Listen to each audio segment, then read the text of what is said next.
Arriving in Paris-Charles de Gaulle from Iceland on Icelandair, I rushed to make my connecting flight to Chicago on Air France. This flight was indeed a bit strange, as I was connecting in France but not allowed to enter the country.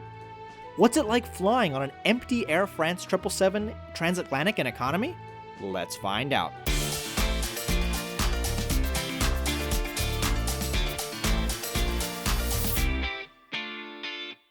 Arriving in Terminal 2A, I needed to get to 2E. Normally, that's not possible airside, and you'll need to enter France. But at this point in the pandemic, that wasn't allowed. So after immigration and customs, where they reviewed my boarding pass and COVID test, I was funneled through the abandoned terminals. I exited into the plaza where the SNCF train station is, then back into 2E after yet more document checks. At the time to re-enter the US, you needed two things. First, there's a declaration form that you hand the airline before boarding. Second, you need a negative COVID test result, even if you're fully vaccinated, which is silly. Thanks, Joe. I used a set of proctored Abbott antigen tests from eMed, which, while expensive, allow you to take the test in your hotel room. I'm pregnant. It gives you a QR code in the app, and that's all I needed. Although I had a 2-hour layover on paper, I arrived with about 45 minutes to spare, and I was pushing it. And I get to do this again in the other direction in a few weeks. Pray for me. After indulging in the best France has to offer, it was time to board, which was a hot mess. They checked our documents, took our temperatures, and we walked down the ramp to the jet bridge. But it wasn't open, so we just stood there for about 7 minutes. Even then, it was not well signed. This 777-300ER has a very premium-heavy layout and had 2 jet bridges, but with no signage, everyone walked through the first jet bridge at the front of the aircraft. So we walked through La Première and the 2 business class cabins, which at least made for some good filming. Curious what it's like in business class? Well, be sure to subscribe, as 2 weeks after this flight, I took this one right back in business. Air France's premium economy is dreadful, so we'll skip that. Several premium economy passengers actually came back to economy during the flight, so that's saying something. If you watched my last Air France video, and I know you didn't, you'll know that I'm not a big fan of these fabric seats. Still, they are comfortable enough with 32 inches of legroom. Recline was also quite good. At each seat was a blanket, pillow, and headphones. We'd also been handed a sanitizing kit. I really do like this cup holder, but it's funny that the provided water bottle won't fit. There's full in-seat power as well as USB power, but only one of the USB ports in my row was working. Makes you think of everyone's favorite Edith Piaf song. Non, rien de rien. Non, je ne peux charger rien.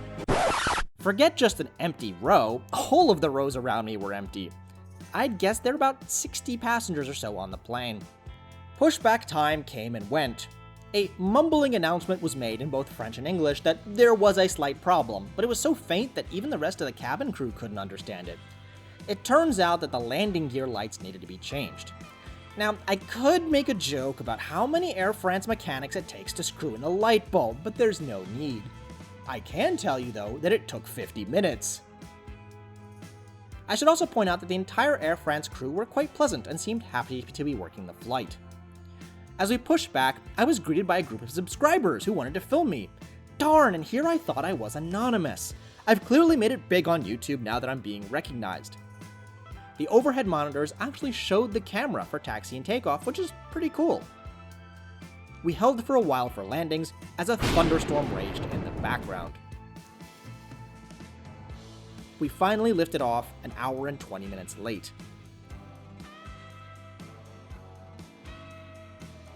Flying time was 8 hours and 25 minutes at 36,000 feet. I learned my lesson from my last flight and was ready with my camera. We would have gotten a great view of Paris, but the clouds sadly decided not to cooperate. The meals on the flight were actually listed on the entertainment system and when they would be served, which is a cool idea. There was a choice of chicken or polenta, and I got the polenta with cream spinach. The food was only 1 day old. The cucumber and tomato salad wasn't bad, while the polenta mush was alright. The baked cherry tart was quite good. However, the wine, which I poured into a paper cup, was horrid. Really bad. I sure hope it will be better in business class, car c'est une honte pour tout le vin français. There's in-flight Wi-Fi, and wanting to get work done, I bought it on my laptop. There's 3 tiers, a free message pass, a surf pass for 18 euros, and a stream pass for 30. Wanting to browse the web and check emails, I selected surf. Big mistake.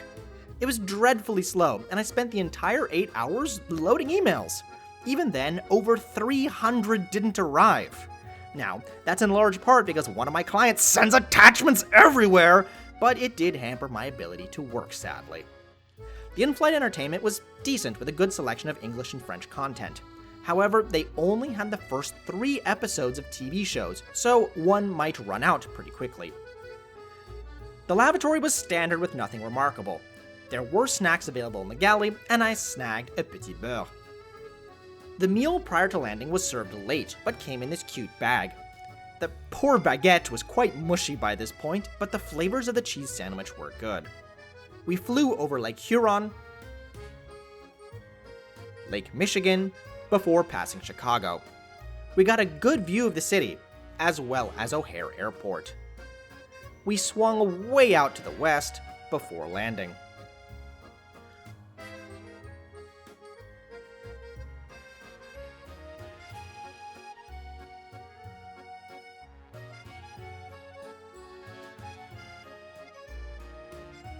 We taxied to Terminal 5, which is under renovation, and entered the US. Nobody at immigration even asked me for my COVID test or vaccine record, so all of that burden is on the departure side. What a joke. So, Air France in transatlantic economy. It was surprisingly decent. Sure, having so many empty seats helped, but the food was above average, the crew friendly, and the interior better than many others. Yes, the Wi-Fi was slow, USB ports misbehaving, and we were delayed. But I was just glad this plane was flying at all. I hope it still will be, as I'll be right back here in a few weeks in business class to do it all over again. If you like this video, click that button, and I'll see you there.